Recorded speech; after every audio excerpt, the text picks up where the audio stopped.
Hello everyone and welcome to my channel. Today we're going to be painting the Lord Invocatus for the World Eaters. Now I got this model from Troll Trader and he's fully assembled, so I didn't have to bother with that, but the problem is he is really well stuck on to the mount and to the base and I could not remove him.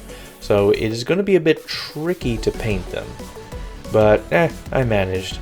So here are all the paints that I used, even the ones that I don't show.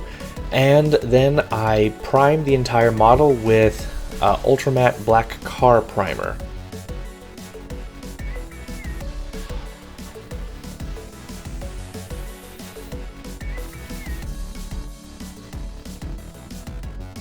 Alright, starting with the largest part of the model, which is the Juggernaut Beast. We're going to start with Corvus Black, Ashen Gray, Dawnstone, and Administrative Gray. Now, one thing to note is before I started painting, I painted the entire model Rhinox Hiide. Rhinox Hiide is the base color, and it's going to be the foundation for everything. So it already has Rhinox Hiide.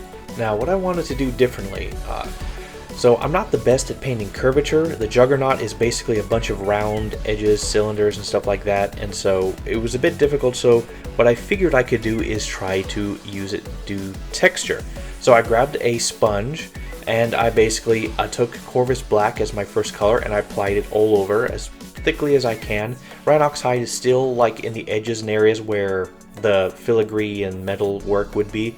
Then I went to Ashen Gray, covered it pretty much all over. Then I went to Dawnstone and applied it on the more raised areas or more curvature, stuff like that. And then finally I did it with Administrative Gray. Now, this was good for the first 3 layers, but once I got to the fine highlight cover, the inaccuracy of the sponge and the randomness really was terrible for this bright highlight color.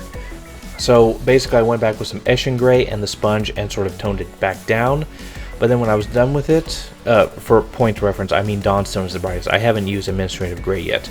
So once that was done, I wanted to tie the colors together, so I created a wash of Rhinox Hiide and applied it all over to add more depth to the shadows, to clean up some lines and stuff like that.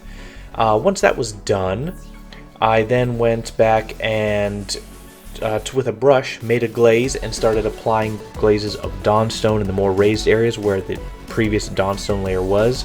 And then I also did Ashen Gray to put it in near the shadows and stuff. And this was to blend the colors together a bit. The randomness and patterns of the sponge was like a foundation, and the glazes were to help with the transition in colors and stuff. Basically, upper areas Dawnstone, lower areas Ashen Gray. And then once that was done, I highlighted the edges, the sharp edges, with Dawnstone, and then I did the fine, very fine bits with Administrative Gray here and there, and a few dots here and there on some of the most raised flat areas, and it came out really well. The thing that really made it work very well was the glazes after the fact. After adding a foundation of color, adding a glaze to help the color transition better made it look really good. And so the texture added, I feel, to the raw metal of the monster, and yeah.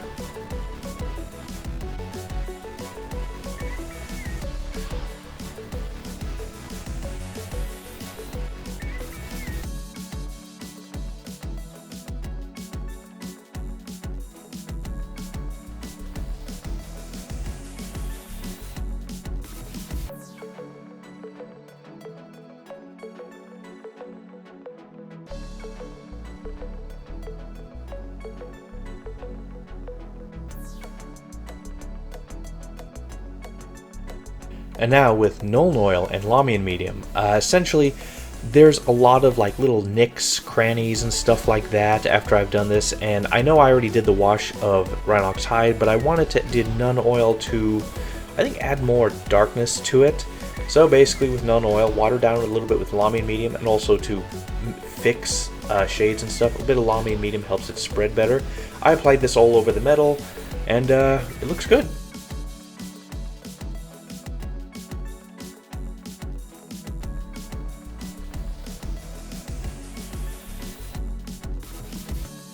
I didn't get the picture, but Gorthor Brown, I use it to fill in the cuts that are in the metal armor of the Juggernaut.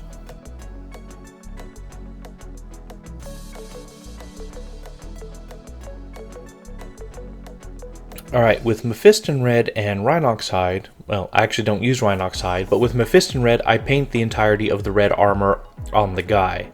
But then I do not use the Rhinox Hiide because I pause it because I realize I'm going to use it later and it'll be easier later.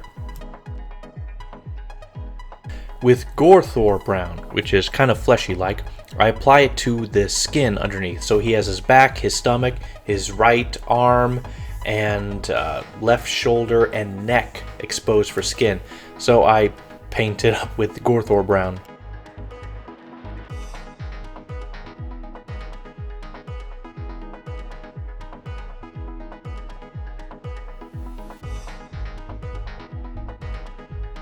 Alright, with Rhinox Hiide and Mephiston Red, I start off with Rhinox Hiide and I turn it into a wash and I apply it all over the the Lord Invocatus, essentially. Apply a good wash. You might have to do 1 or 2 layers depending on how thin you get it down, but it covered all the red, it covered all the flesh and stuff. And then once it's done, I went to a Mephiston Red, and basically I created a glaze of it, which is really hard to do with red because it's such a strong pigmented color, so you have to dilute it a lot. And after doing that, I realized it wasn't that important to do it as a glaze, and then I just painted with regular paint. It's still watered down, but then I applied it all over, and it looks good. Got all the shadows and stuff nice.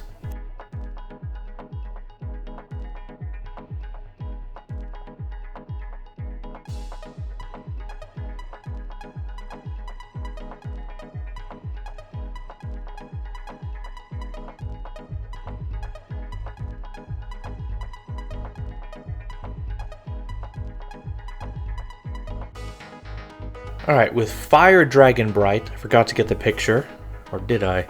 I don't know, I've been having some issues with getting footage. But anyway, so he has a bunch of cuts and scratches on his armor, so basically what I do is I paint them, but for ease of painting, I basically fill in the center and like the edges of the brush hit the edges of the cut. So it's just a quick, easy way of painting the edges or the cuts on his armor. And also I highlighted the sharp edges of his armor with it.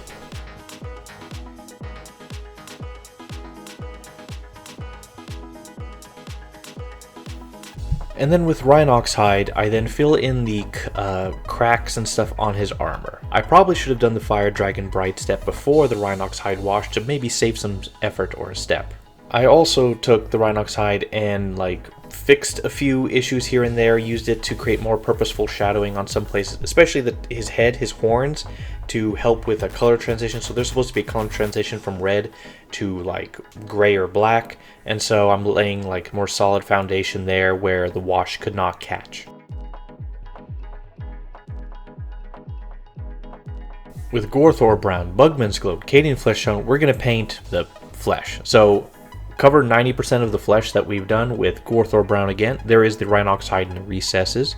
Then we're going to take Bugman's Glow, and we're basically going to cover 90% of the Gorthor Brown with that. It's going to look pretty decent. And then finally with Cadian Flesh Tone, a few dots of that here and there on the most raised areas, a few lines here and there, and a few dots on the flat round planes and stuff. Very quick, very simple, easy, and done because he has very little skin showing.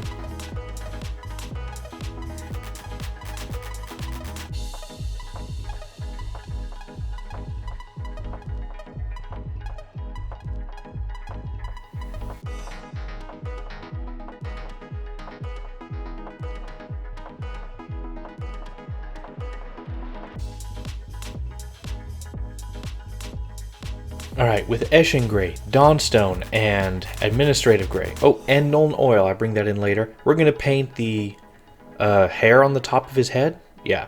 So essentially what we do, Ashen Gray all over, base color. Then we're going to take Dawnstone and a fine brush, and we're going to do the edges of the individual hairs.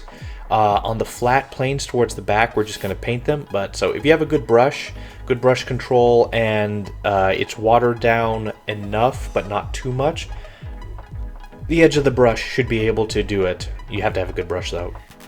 And once that's done, we basically repeat the same step with Dawnstone, with Administrative Gray on the most raised areas, the highest edges and stuff on this to make the fibers look good. And then, because inevitably some mistakes happen, like the exact angle of your brush when you pass it over did not match the changing flow of the hair at the right angle, so some extra gets painted. So I take Nun Oil and I just apply it pure all over, and it fills in the recesses better, makes it look good, fixes up the mistakes, makes it look uniform. Then I go back with Administrative Gray and just do it on the big flat areas on the back, the top part of his hair thing.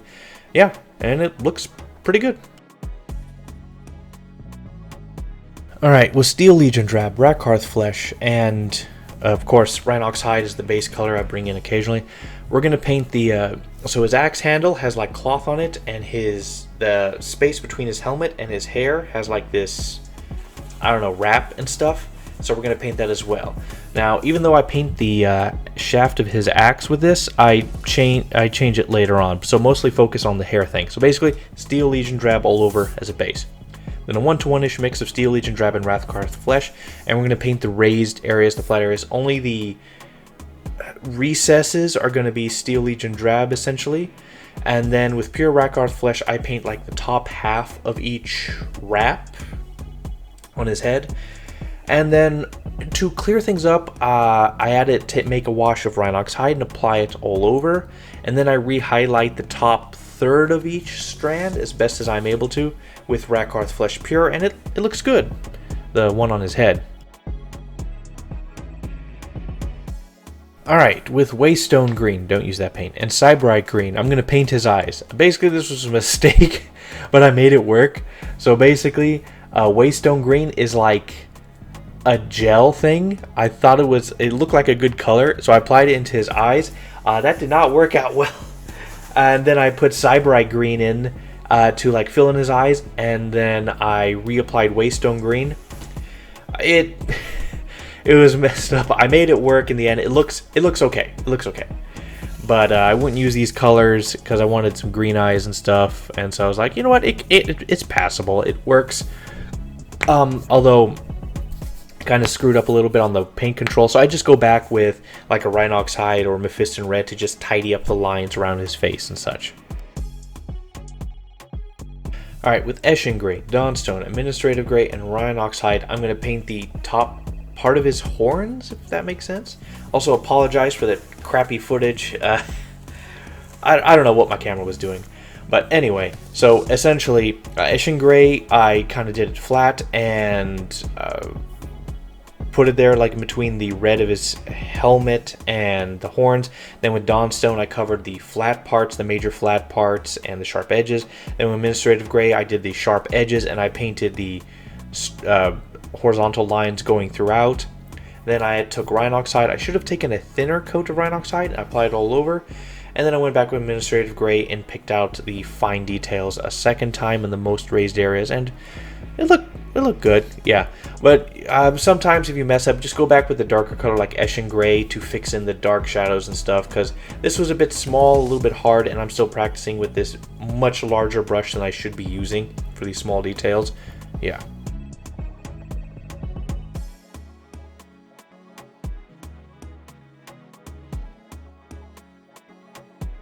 Alright, round 2 with the axe shaft handle. So with Rakarth Flesh, Steel Legion Drab, what I do is I basically paint the whole thing Rakarth Flesh, and then I do reverse highlighting where I paint the middle of the thing instead of the edges with Steel Legion Drab all throughout, and then I go back and fix it a little bit more, and it looks okay, but it's not as good as the rest, and so it stands out as worse.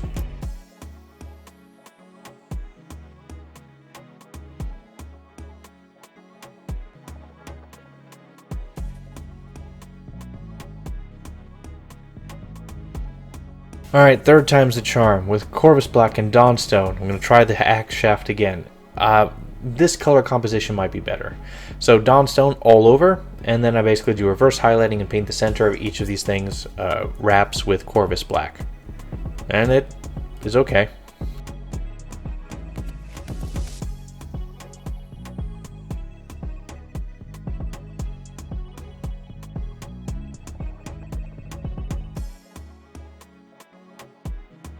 And then back to Rhinox Hiide, I paint the exhaust ports on his backpack with it, and the in between the joint armors with it, just to make sure in case I got anything else in there.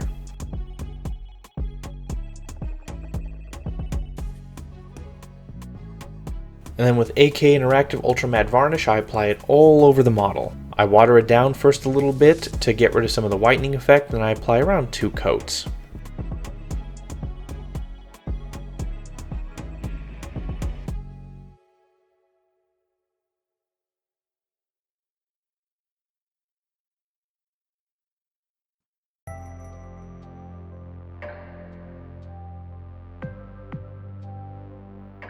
Alright, now on to the metals. With Sycorax Bronze and Hashut Copper, we're going to reverse highlight all his gold trim. So basically, Sycorax Bronze all over, which I'd like to point out, paints more like a gel than a paint in its how it feels and how it adheres. Then with Hashut Copper, essentially what we're going to do is we're going to paint in the middle of all the highlights we do. This is way easier than painting all the edges, all the stuff all the time. Way, way easier. Although I made a few mistakes here and there because the brush has a fine point that juts out a bit, and so I accidentally touched the red a few places. But you can easily fix it since it was just Mephiston red.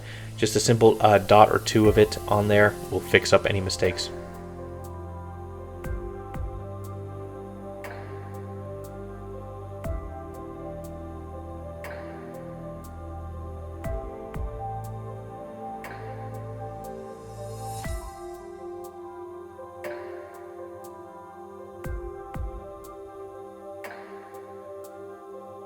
Alright, with Lead Belcher, we're going to paint the base layer of all the steel, and there is a lot. There's chainmail on the Juggernaut, the blades on the chain weapons, the spikes, the chains. There's a lot of all that stuff, but yeah, so we use this as the base layer. Oh yeah, and the Juggernaut has like, it's like metal and musculature, sinew, but it's made out of metal on the body. And so in between the joints and stuff like that, around its belly and back, and the chair up as well.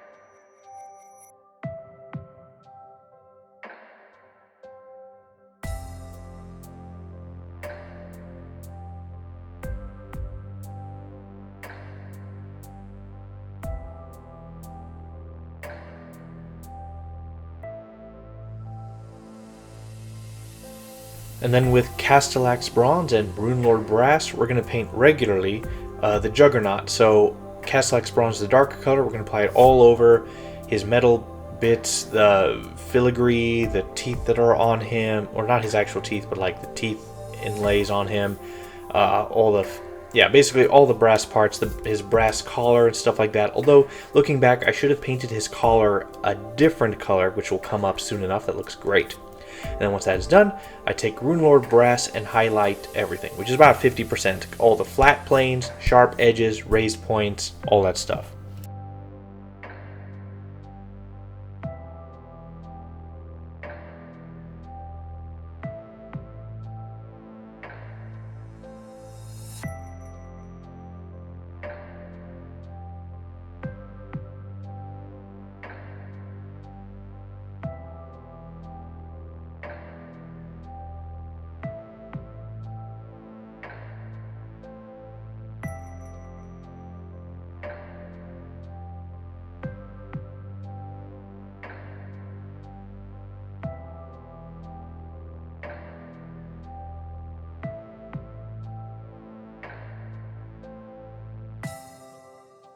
And then with a Rhinox Hiide wash, we apply this all over the metals.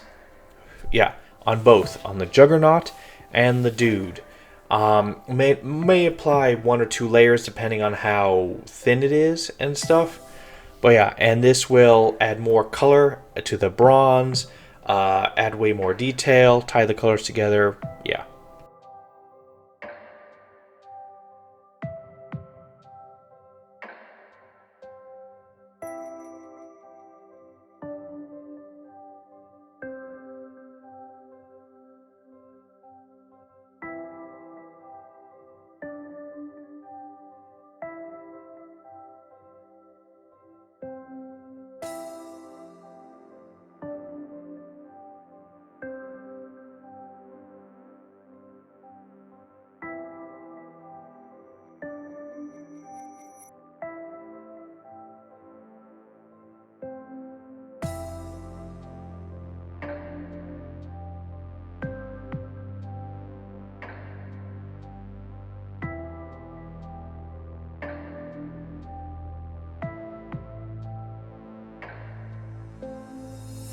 Alright, and we're going to go back and re-highlight the metals and apply silver. So with Vallejo Duraluminum, which is a bright silver, Rhinox Brass, Sycorax Bronze, which were the highlights of the previous metal steps, we're now going to redo it. So with the Duraluminum and bright silver, we're going to paint all the steel. We're going to do lightly on the chainmail, the more raised areas of the chains and stuff like that. For the flat panes and the seat as well, the sharp edges of the seat and stuff. Then with Rhinox Brass, we're going to re-highlight the most raised tips of the brass on the Juggernaut. Simple, quick, easy, just using the edge of our brush. This takes almost no time at all. Then with Sycorax Bronze, this one does take a bit because this paint, it's more like a gel, if you believe it, and it's hard for it to adhere. It's like you're putting paint on a model that has not been primed. And so I did my best, but it just took a little bit longer. Basically, like I had to scrub. If you're using the edge of your brush to do the highlight edge, I had to like scrub it on a bit more. It's like I had to paint something 3 times to get it to adhere right. And this was just to fix any issues with if the wash went bad in some areas, but also to just really bring the light out.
Alright, with Calite Green, we're going to take this, we're going to water it down a lot, and we're going to apply it into every bolt onto the brass parts of the Juggernaut to make it look like corrosion and stuff like that. And it adds some flavor, it adds some color, and it works.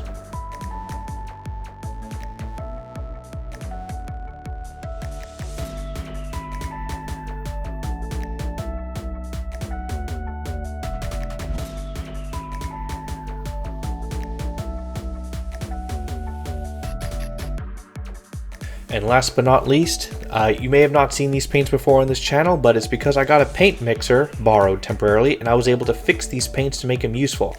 So with Brass Scorpion, Skull Crusher Brass, and Rhinox Hiide, we're going to paint the corn symbols on the Juggernaut. So first up, with Brass Scorpion, we're going to apply it all over on the corn symbols on the thighs and the World Eater symbols on the shoulders. I guess that's what they are. Then with Skull Crusher Brass, we're going to highlight by covering the sharp edges of each of the things, the top flat planes, and such. Then we're going to take Rhinox Hiide, turn it into a wash, and apply it all over. I had to do around 2 coats with it in my case because of like how thin it was and how like it wasn't giving me the exact results I wanted with the first layer. And then once that was done, I went back with Skull Crusher Brass and lightly highlighted the most raised areas, flat planes and stuff, and it really made it pop. And these look great. I would have never used these paints before because mine were essentially dead.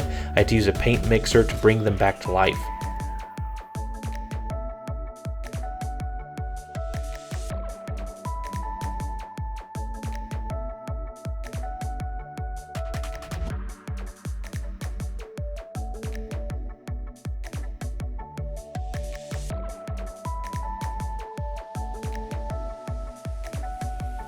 And done. Well, that was interesting. So the base is just some basic material and stuff. I won't go into it in this video because I could not do fully what I would want because the model's already on there and stuff, but this is like close. This is very close to it. But this model came out really, really well. I'm genuinely surprised because I didn't expect to be able to do this well with it assembled like so, fully assembled like this. So a few things that were stand out. The metal on the brass spool, the steel, was super easy to do. I don't know what it was, but like the paint just fell off the brush at exactly the exact right rate to make things very easy to paint. The armor looks great. The speckled texture-like look from the sponge looks good. The glazes that I put on it to blend the colors together looks great. The brass looks great. The steel metal looks great. So I'm finding that doing these washes of like Rhinox Hiide, or in one of the cases in a previous video, Nagaroth Night, that really makes the metal pop these dark colored washes. Like his brass on his body looks great. And also, so overall the armor on him, that was very quick and easy to do. The highlighting of his metals took the longest, but it was a much faster process doing reverse highlighting. And if I was to redo this with like infantry, basic infantry, so what I would do is I would paint the red first and then the metals together. I would sort of avoid doing the ceiling, like the AK interactive. I would avoid that, and I would do the wash for the armor. I would basically paint the armor and the metal at the same time and use the wash to tie them all together, and that would greatly speed up the process for these really annoying chaos units that have so much filigree. But yeah, so his armor, the metal trim came out great. Using 3 colors, great. The metal on his axe looks great. The metals look great. Like, a lot of the stuff looks absolutely great, and it didn't take me that much effort at all. The gold brass like symbols on the demon, on the Juggernaut, look great. Like, I was genuinely surprised at how good they look. So much so that his collar, I really wish I could would have known about this, and I would have painted his collar the same color as those symbols. So this is the Lord Invocatus. There'll be a Juggernaut Lord maybe in the future. I mean, this is my own personal army. So that is one mistake I will fix. But man, he looks really good. I'm genuinely surprised how well I did. His armor looks great. The shadowing, the shading and stuff with the red looks great. Brown is the great base color for the red. I'm genuinely surprised at how well it worked. Yeah, the only things that were a bit negative was his eyes were not popping out as much. His skin actually looks really good for what little you see. The base, it looks good. It ties in and it matches the 8 bound that I painted before on the channel. Yeah, so overall, fast, easy, casual kit. I was able to knock him out really well. I'm so thankful I didn't have to build him, but I did have to go back and fix some of the flash that the previous owner missed. But yeah, that's it, guys. This was actually very fun. It was very casual. It was very nice. So, like the video if you like the video, share if you want to share it, comment if you want to comment, and criticize my terrible camera angles this time, which I'll do my best to hide in editing. But man, I tried to zoom in more, so mistakes are made. Yeah. But anyway, bye.